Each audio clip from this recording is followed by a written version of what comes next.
What's up, trash talkers? Welcome to the podcast where we are spilling the tea on all things recycling and sustainability. This is Trash Talking, your go-to source for the best recycling practices and tips for living a green lifestyle. We are here to make sustainability cool and show you how to make a positive impact on the planet. So, if you're ready to talk some trash, the good kind, tune in and let's get this started. This podcast is produced by Primus Project, where 12 European organizations work together to recycle plastic for car parts and home appliances. We will be your hosts, Carolina. Hello. And Itziar, and we are here to talk about sustainability and real recycling practices all around Europe. But let's make it fun. Each episode will be focused on a different country, and we promise to bring very special guests.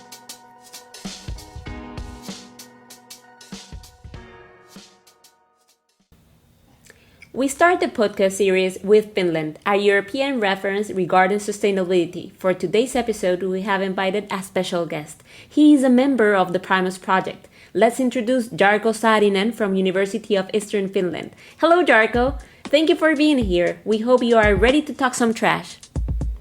Hello, Carolina and Itziar. I am a professor of materials chemistry and technology from the University of Eastern Finland, located at Joensuu, Finland.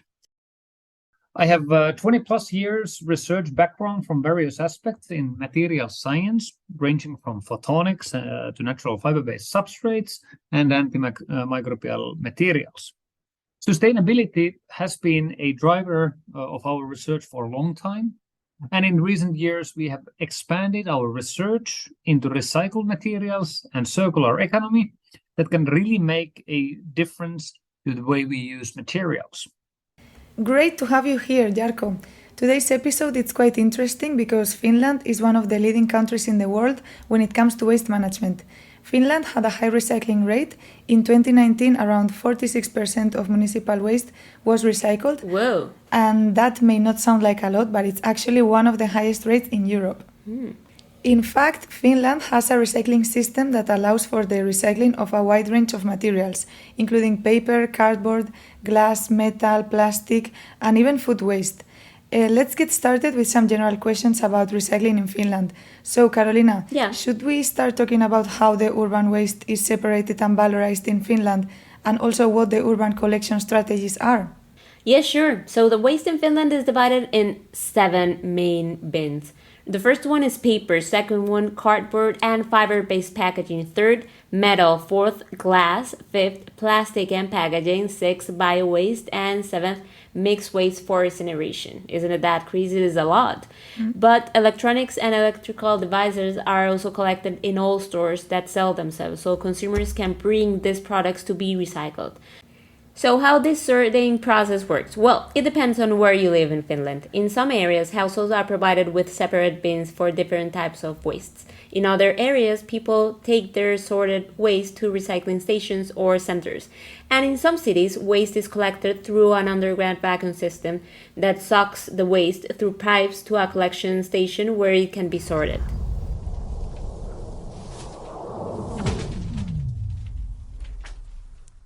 That's quite smart, actually. Now let's talk about valorization. In Finland, waste isn't just thrown away, it's used as a resource. For example, organic waste can be turned into compost and used to fertilize gardens and farms. In fact, many households in Finland have a compost bin in their yard where they can compost their food waste. I have some friends that do the same thing. Other types of waste can be turned into energy. Finland has several waste-to-energy plants where waste is burned to generate electricity and heat. This is a great way to turn waste into a valuable resource while also reducing the amount of waste that ends up in landfills. Overall, Finland has a comprehensive waste management system that prioritizes sorting and valorization. Yeah, and as far as you know, is it the same all around Finland or does it differ in each region? From what I know, recycling instructions may vary a little bit in different parts of Finland. You will normally find the instruction next to the waste container outside your home, or you can ask for these instructions from your own municipality or lessor. Please do not throw rubbish out the window or into the street or forest. Would someone even think of doing that? No, just a joke. We didn't mention that undamaged goods are not waste. You can sell them at a flea market, through the internet, donate them to charity or a recycling center. In Finland, it's commonplace to buy second-hand goods, and also it's easy to find good quality used articles. Jarkko, we would like to hear your opinion. Do you think there is something that we could improve regarding this or other processes? Don't get me wrong, Finland has a pretty impressive waste management. You have a high recycling rate and encourage people to sort their waste into different categories. But there's always room for improvement, right?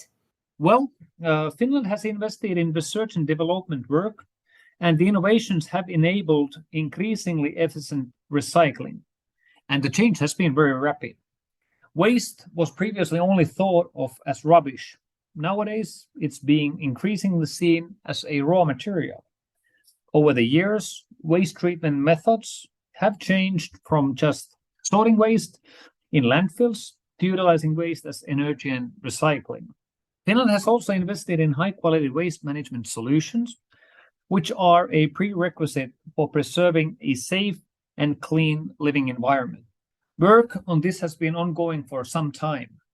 The development of legislation and administration, improved waste management systems, and the desire of citizens to sort out waste are all aimed at the conservation of nature and natural resources, as well as at keeping nature clean for the current and future generations. Regarding your question, well, there's always room for improvement. One way the recycling process could be improved is by increasing the use of recycled materials in new products. While Finland does have a high recycling rate, not all the recycled materials are actually used to make new products. By increasing the use of recycled materials, Finland could reduce its reliance on virgin materials and further reduce its carbon footprint. Another way to improve the recycling process is by making it easier for people to recycle. While many households in Finland have separate bins for different types of waste, there are still some areas where this isn't the case. By providing more recycling bins in public spaces and making it easier for people to access recycling stations, more people will be likely to recycle. In addition, there's always room for improvement when it comes to waste sorting. While many people in Finland are already doing a great job of sorting their waste, there are still some who could improve. By providing more education and resources about waste sorting, more people would be likely to sort their waste properly. Lastly, reducing waste generation is a key way to improve waste management. By reducing the amount of waste we generate in the first place, we can minimize the amount of waste that needs to be sorted and recycled.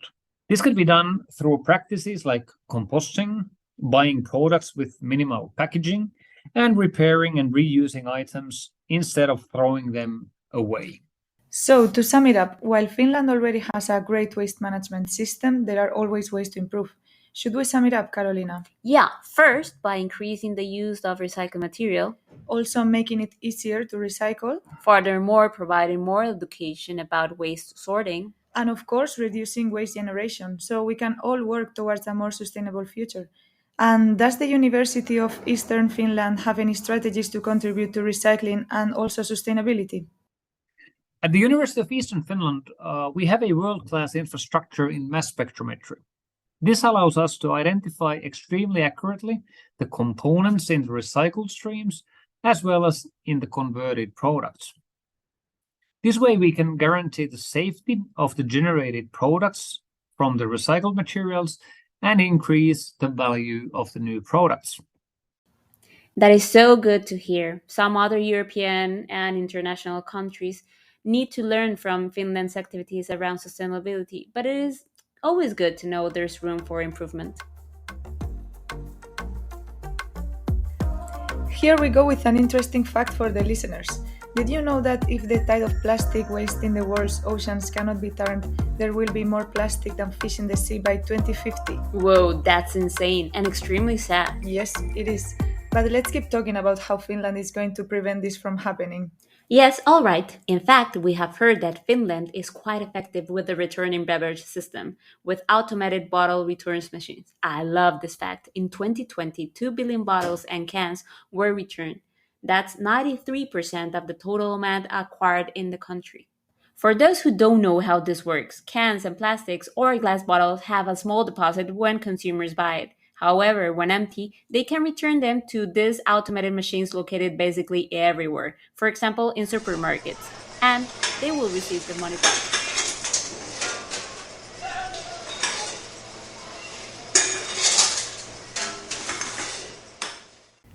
The deposit back waste system is a pretty cool concept. It's essentially a way to incentivize people to recycle certain types of containers. In Finland, containers like plastic bottles, aluminum cans, and glass bottles can be returned to stores or recycling centers for a deposit refund. So, as you mentioned, Carolina, when you purchase a beverage in one of these containers, you'll pay a little extra. This is the deposit fee. Once you finish the drink, you can return the container, receiving a refund of the deposit fee you paid. This system is great for a few reasons. First of all, it incentivizes people to recycle by providing a financial reward. Second, it ensures that these types of containers are properly recycled instead of ending up in different landfills. And finally, it reduces the amount of litter on the streets and in public spaces. Isn't it this great? Yeah, right now, 9 out of 10 plastic bottles are returned and recycled, which is pretty impressive. But there are a few downsides to this system. For example, it can be difficult for people who live in rural areas to access recycling centers. However, overall, the deposit back waste system is a great way to incentivize recycling and also reduce waste. I wish we had this return back system in Spain. I will return every can and bottle that I use. It is clear that to reach the high recycling rate in Finland, you have implemented new regulations, invested in new technologies, and created educational programs. So, what role does education play in all of this? I ask this because education plays a big role in making the system work. So, how are these educational programs? How does the government reach the population and educate them? Well, there are a few different ways. First, schools in Finland incorporate sustainability education into their curriculum. From a young age, Finnish students learn about waste management, recycling, and sustainability. This helps to install these values at a young age and ensures that future generations continue to prioritize sustainability. In addition, the Finnish government provides resources and educational materials to the public. For example, we have a website called Hinku that provides information and resources on climate change and provides solutions to reduce emissions and to improve local welfare. We also have a Green Deal program that encourages businesses to make sustainability commitments. Another way the Finnish government reaches the population is through campaigns and events. For example, there's a yearly waste reduction week that encourages people to reduce their waste and recycle more.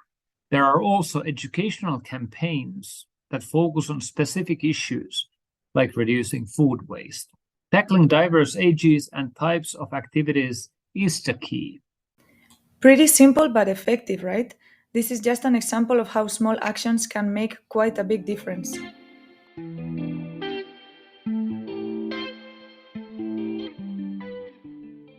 Finland is such an example of sustainability that we have found two startups that are pioneers in the sustainable world. First up, we have Repack, and from what we know, they have created a reusable packaging solution for e commerce made from post waste recycled polypropylene. Instead of using single use cardboard boxes, Repack's packaging can be returned, cleaned, and reused from 20 to 40 cycles. Whoa. They are easy to open, fill, fold flat, and store again and again. Mm. This reduces waste and saves money for both the company and the customer. Have you had the chance to use it? I haven't had the chance to use it, but I have a Finnish friend of mine that has used it. She received a package once with more than 10 stickers on it, and she was really glad to send the packaging back for someone else to use it. It feels like a smart and sustainable choice. Yeah, and I heard that there are some repack bags that are still in circulation since 2015. Since 2015, for sure, a smart choice to use and a great way to feel that you are supporting the environment. We also found another great example that is making a wave in the sustainable world called solar food. This company is changing the way we think about food production. They have created a sustainable protein called solein, which is made from air and electricity. What? Yeah, that's right. They use renewable energy sources to create food. Isn't it that crazy? This protein can be used in a variety of products and has the potential to feed millions of people without harming the planet. Traditional food relies on agricultural means requiring massive amount of water and land. This will completely change the food industry, creating a new era of sustainable food production. Have you heard about this initiative? Yes, and it is quite interesting. They are testing a technology that uses electricity to produce hydrogen, which is combined with carbon dioxide, water, vitamins, and minerals to feed and grow a microbial biomass that can be used as edible protein. The process takes a single microbe, one of the various different ones found in nature, and grows it by fermenting it, which is also called a bioprocess. They feed the microbe like you would feed a plant, but instead of watering and fertilizing it, they use mere air and electricity. With our current process, this is 20 times more efficient than photosynthesis and 200 times more than meat. The solein protein can be used in any food, regardless of the diet. Crazy! It's incredible how we, as humans, can harm and save the environment with our actions.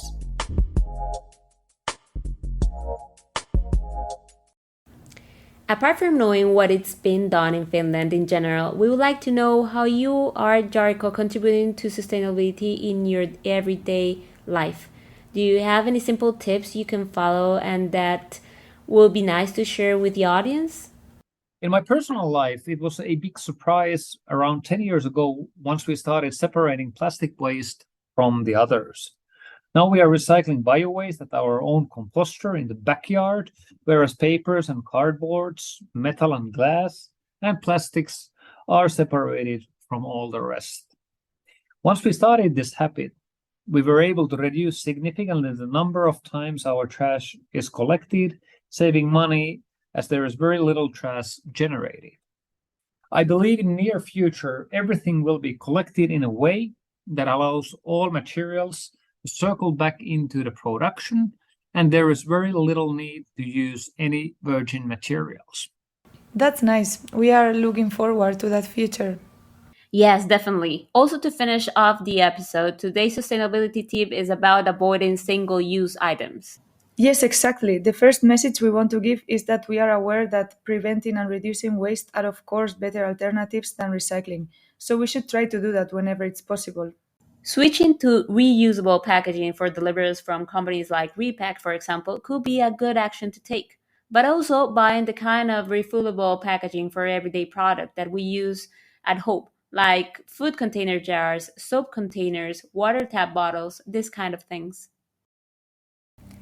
Well, this is all for today's episode.